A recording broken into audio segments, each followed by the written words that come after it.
Gaya tong isa, gusto mag-swimming, kasama ako. Tingnan yung suot ko, guys. Damit ni Diday.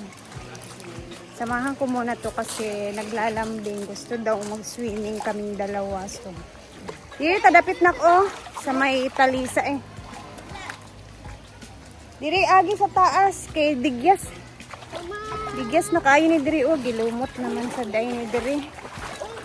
Wala kainit. Samahan ko muna to kasi second swimming na niya ngayon. Hapon na dito. So while magsiswimming si Diday, magchika-chikahan tayo about life and lessons in life. Ganun. Mamaya na ako magpapagipit. Magpapagipit. Ay! Oh, eh. Iba talaga ang Bisaya. Ang hirap talaga ng Bisaya mag-Tagalog. Kaya kayong mga Tagalog dyan, lalo na yung mga spelling na pinagagawa namin, magpasensyahan nyo naman kami minsan. Kasi hindi naman talaga namin alam yung tamang spelling ng Tagalog na yan. Kaya minsan, ayan, pag may nag-comment sa mga spelling ng Tagalog ko, mali-mali naman talaga. So, pasensya and salamat sa mga corrections. At natututo din naman kami, lalo na ako kasi Bisaya ako. So mahirap talagang ng Bisaya, Tagalog. Kahit noon pa guys, kahit noon pa nung napadpad ako sa Maynila, ang hirap talagang itagalog.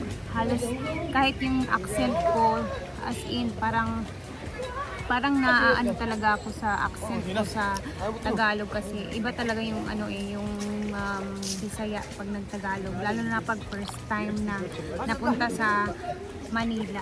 So probinsya talaga yung aming mga accent. Iday! Naidiri.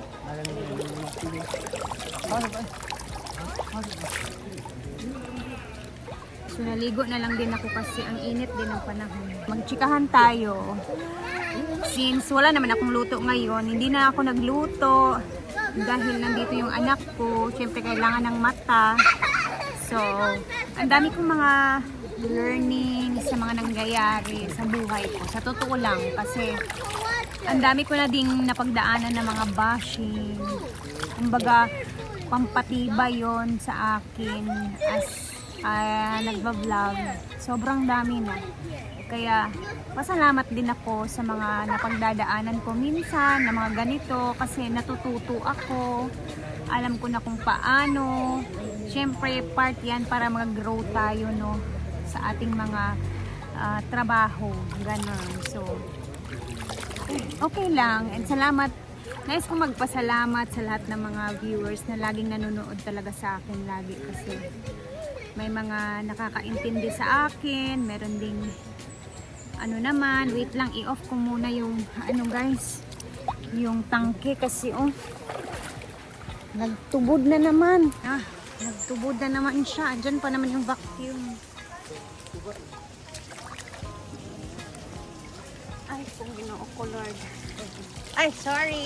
Wow, itubod na manggod, napuno na. Ayan, na-off na yun. Ma-off na yun.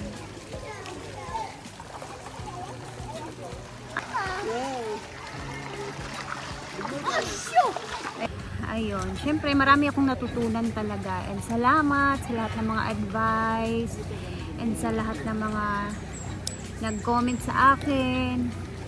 Thank you. And syempre salamat din sa mga nagko-comment sa akin ng negative. Salamat sa inyo. Syempre may mga natutunan din ako sa inyo and salamat.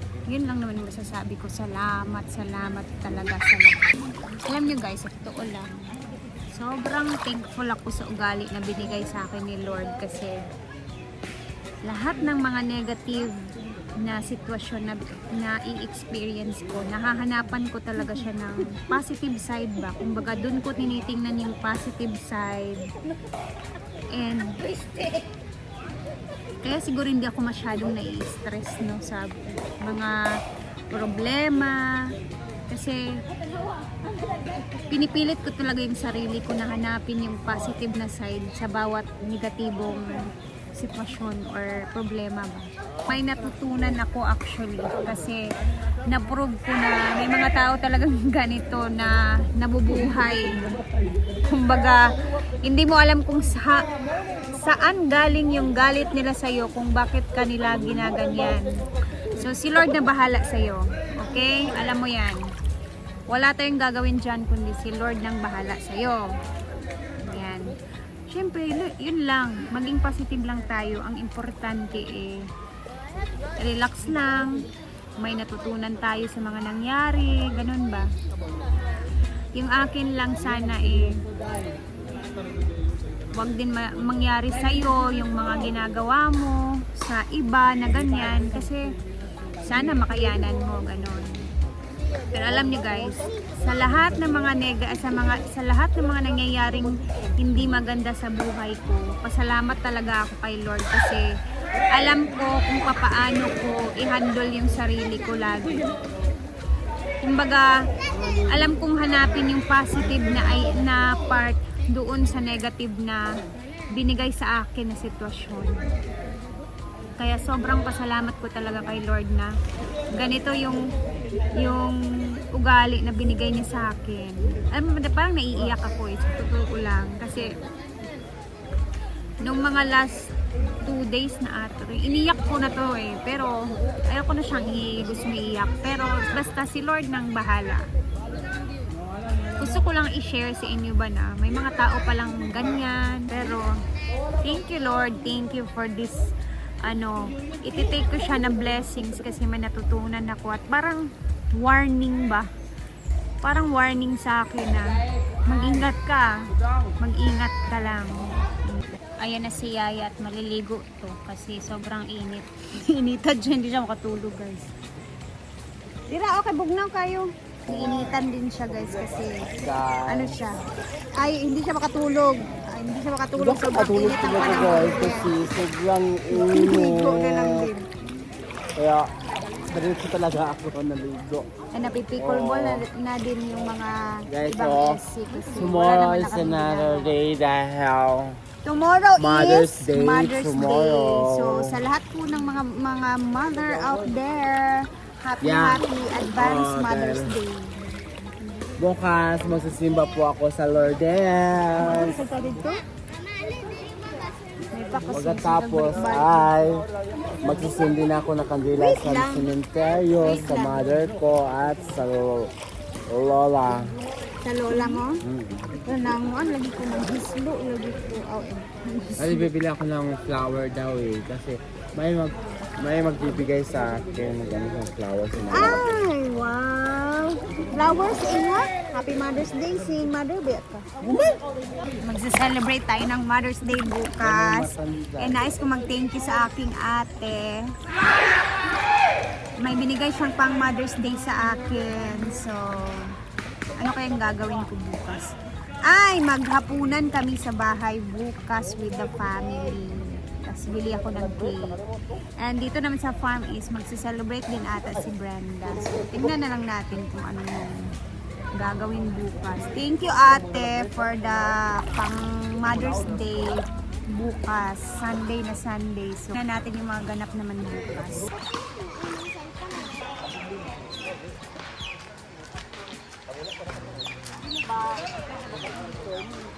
Kaunti dia dito dosi. Lagi baingon ko ba? Dosi mong kaunti sa ato pa paingon ni. Kanina. Ina naman na siya tingog. Dosi pa paingon dito tulo ka metros. Naayos ni Bimbo. Okay. Diretso na pala sa ano. So, yung ginawa nila Bimbo. Diretso na dito. Wala na yung mahaba na ano.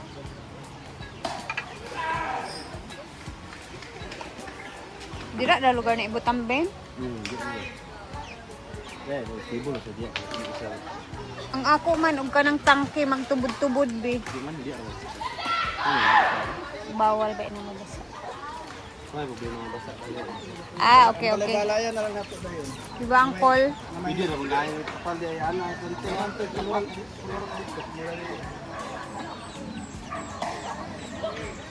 Ang kulurot ko sa Ano lagi ng papa lagi na lagi ka Power man to. kawat. Oh, ay murag matago. Lagi bim, lisod pud bay ang kulba, abli bay kang likod.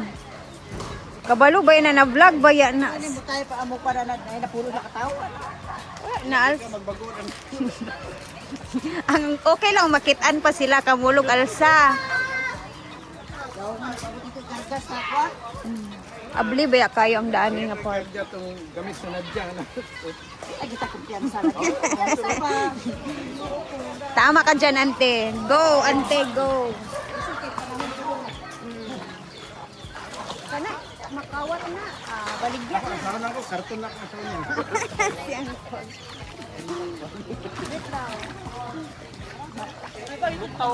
Bago pa biya kayo.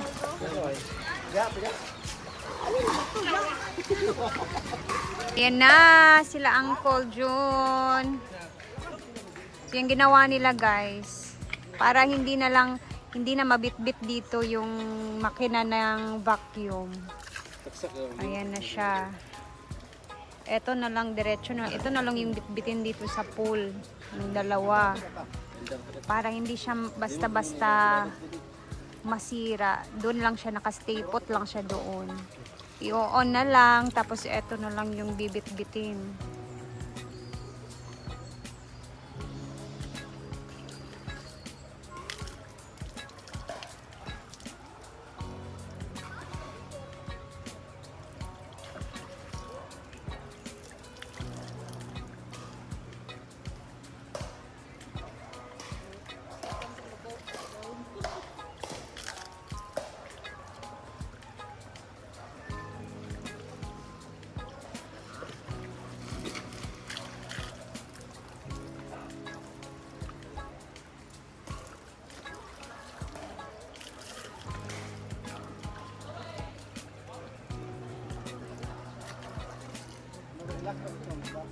Masudlan, Eleng.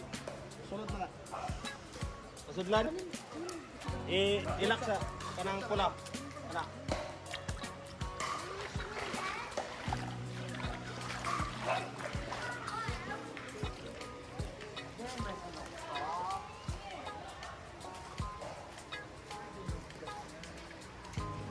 Chadaling no, kay i-on na lang dayon lin.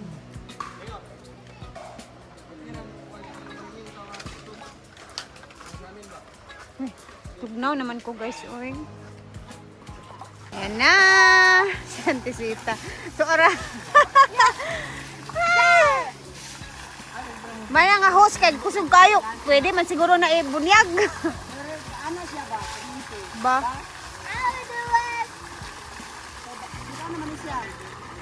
Mo naman ang na-filter. Kaya dito man si Bimbo ang nagkuan. Hindi din siya butang para kita yun. Ha? Filter naman ito butang. Na. So, ngayong gabi naman is occupied ang function hall kasi mayroong another reunion naman nagaganapin dito. May naka-rent ngayon dito guys. So, maraming tao dyan mamaya and magde-decor-decor pa sila dyan. May naudlot na pickleball! Dito ganito sa Mulawan ay sa kuan, abay sa Carloy.